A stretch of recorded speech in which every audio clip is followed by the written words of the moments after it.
to the Tiny Vet Podcast with me, Dr. Nicole Su, veterinarian, and my fiance, Jez Watts. Good at eating food. I just feel like you're very qualified. I don't have many qualifications. Well, I technically do. You are a neuroscientist, geneticist, Yeah, I forgot. biotechnologist, statistician. There's one more. I always forget one. Biomedical science was the other degree. Biomedical scientist by training, but he's chosen to be a comedian. Yeah, loser by choice. And we talked a little bit about guinea pigs in our last episode, and I thought we'd continue on with that and kind of talk about realistic guinea pig ownership. Yeah, all right. I feel like you've already picked a pretty underwhelming animal. Like I think all guinea pig owners are realists by nature. I mean, they're very sweet animals. I really like guinea pigs. They're very fearful, though, aren't they? They are very fearful, but like in a very pure way. They just makes me feel like every time I meet a guinea pig, I see that. It makes me feel like a bully because it's like I'm so scared. And it's just like, well, I don't want to scare anyone. Yeah, but the problem is that they're not very bright, and they're not very good at life. Yeah, all right. Like me. Yes, Yeah. but they don't have government mandated Medicare. But they are just the best story that I have of guinea pigs not being good at life is I used to have this guinea pig patient, and he came into me as an emergency one day because he ran out from his bath, fell off a counter, and then broke his elbow. Yeah. Like, nothing made him do that. He just did it. Yeah. And then I had to fuse his elbow, and he always had this fused elbow for the rest of his life. We say he ran out from his bath. Where was his bath? He was being bathed, like, on a coffee table thing. Oh, okay. Yeah. Like in a bowl or something. Yeah, in a little and tub. he, like, escaped. Yeah. And then ran off. And I guess, his table. owners were really good, but on the floor. fair enough, it's hard to catch a slippery potato. I mean, it's very sad that the guinea pig got injured. He was fine. That's so stupid. Right? Like, this is I tell the story to everyone, I'm like, look, guys. Behavior. Yeah, like, guinea pigs are really dumb. I love them, don't get me wrong. Yeah. But they're really stupid animals. Sure. And because they're not good at life, Mm-hmm.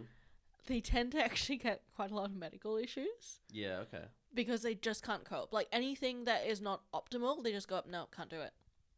They're like anxious animals, hey? They're pretty anxious, but also there's no leeway for a guinea pig. Like, for example, dental disease in guinea pigs. Right. They've got a much worse prognosis than dental disease in rabbits. Okay. Because rabbits can actually get the most horrendous dental disease, and they'll still be like, everything's fine. And a guinea pig, they can get, like, these mild increases in tooth length, and they go, that's it, can't do it, not eating, gonna die. Yeah, right. They shut down. Something like they just have no leeway. Part of it's anatomical as well. Another thing is like their chest cavities. They've got, I don't know if there's a comparison, but they've got really tiny chest cavities. They've got no cardiorespiratory leeway. Okay, They've got no reserves whatsoever. And the problem with that is that one of the most common respiratory illnesses in guinea pigs is pneumonia. They get pneumonia really easily, and they've got no reserves to cope with that whatsoever. Right.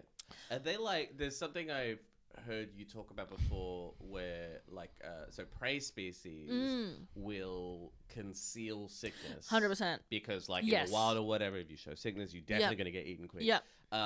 So like a guinea pig's the same, like so when they feel bad, they're pretending they feel good until they're going to be shut down, right? Until they literally cannot pretend anymore and they go, oh god. So they're like, by the time you see that they're sick, they're dying. Yeah, absolutely. Yeah, sure. Absolutely. So that's one of the reasons why I harp on guinea pig diet so much. Because it's that's like prevention or whatever. Yeah, that's one of the most important things and easiest things that you can do at home to keep your guinea pig healthy. So hay needs to be at least 80% of their diet because you really do not want them to get dental disease. It's just horrendous to manage. I'd much rather manage dental disease in a rabbit than a guinea pig. Okay. And they need vitamin C, just like us. Okay. As Jez is very aware of, from the meagering incident. Oh, I don't know if we've talked about it on the podcast, but no, we haven't. I got some mild scurvy when I was 20. Jed's got scurvy. Yeah, all right. Well, I moved away and I didn't understand about diet and I didn't have any money. And so I ate nothing but mee goreng for about 6 weeks. And then what happened, Jez? Oh my, I got really tired and my gums started to bleed. And apparently I got scurvy. Yep. And because I didn't like the dried onion that came with mee goreng. Yes. If I'd eaten that, I would have been fine. You would have been. I probably would have been fine, but you still can't eat only meagerine. You would have been pre-scorbutic. But I definitely should have had the dried onion. Anyway, so whatever, I got scurvy. And also they need hay, but they also need daily vitamin C in the form of fresh vegetables. Right, okay. As humans do as well. Yeah, give them a little dried onion. But you can't rely on supplements and pellets for that, because vitamin C is also a very volatile vitamin, so it's water soluble. What does that mean? It breaks down very quickly. Okay. So a lot of pellets, they will have stabilized vitamin C, which is probably fine. But a big part of whether the vitamin C is still viable in the pellets is how it's stored, temperature, a lot of things that you probably don't have that much control over. Right. So even though you might be feeding a vitamin... So you're going to get more usable vitamin C from vegetables than any kind of supplements. Yeah, absolutely. Oh, right. And, I mean, of course, it's good for their enrichment as well. They should still get fresh veggies, even if it wasn't the vitamin C thing. Our rabbits, they can make their own vitamin C. They get veggies twice a day. Right. So, yeah, don't rely on supplements and pellets. They still need the fresh vegetables. The other thing as well is they're filth mongers. Guinea pigs are very dirty animals. They as is one of our rabbits. The other one's very clean. Yeah. But to be fair, that one rabbit has only 3 legs and she's 10 years old. Yeah, so she I think loves filth. But also she gets mad anytime she gets cleaned. She does. But the reason why that enclosure is important is that they need squishy flooring that's not abrasive, and they need clean flooring as well. Right. Because so you gotta regularly clean it. Yeah, absolutely. They will not help you in that regard. Right. And because of how their feet are structured, they are prone to something called pododermatitis, which is where their foot essentially starts to get infected. I think it's potato dermatitis. You mispronounced that. They get potato dermatitis. Yeah. And that's when their feet essentially start to rot off. Oh, gee. Yeah, yeah. Yeah, their flooring's not good, so their flooring's dirty. That's just like a dirt-based problem? Yeah, it's a dirt-based one, but also if the flooring's hard, if the flooring's abrasive. It'll wear on the skin. Yeah, it wears on the skin. It causes entry points for bacteria. It causes necrosis, some of the cells there to die. And it can be really, really bad. So gross. It's so gross. But again, really important to keep the enclosure clean. And the social aspect as well. Everyone knows that guinea pigs are social animals. Yeah, can't they die from loneliness and stuff, right? I'm sure I've seen that. I mean, it's like they have to have socialization or they get sick and die. No, I have seen definitely single guinea pigs that have lived happy lives. Okay. But that to be said, we always recommend that guinea pigs should be kept in pairs at least.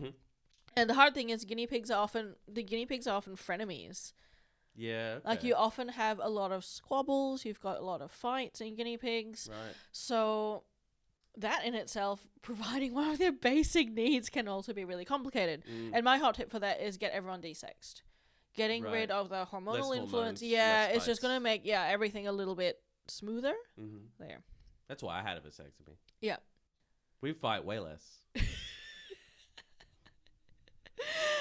And the other thing as well, because Jez mentioned that they're prey animals, they hide their illnesses as well. That vet checkups are essential, even if they appear fine. How often? 6 monthly. Okay. Yeah. So even if they're fine, don't go, oh, whatever, we'll wait. Get them checked up, because I do find a lot of things just on routine checkups where I go, oh my God, I'm so glad I found this. Yeah, so it was acting like it was fine. Yeah, it's going to make this so much easier to treat. You do tests or whatever, and you're like, oh no, it actually has this underlying problem. So yeah, guinea pigs, very small, very cute, actually harder to keep and more expensive to keep as well. Than most people realize. In my opinion, very much a waste of time. Oh my God, Jez! They're very sweet animals! The Tiny Vet Podcast is brought to you by Upilio. Sources for our topics can be found at upilio.io. Outro music by Matt Charleston.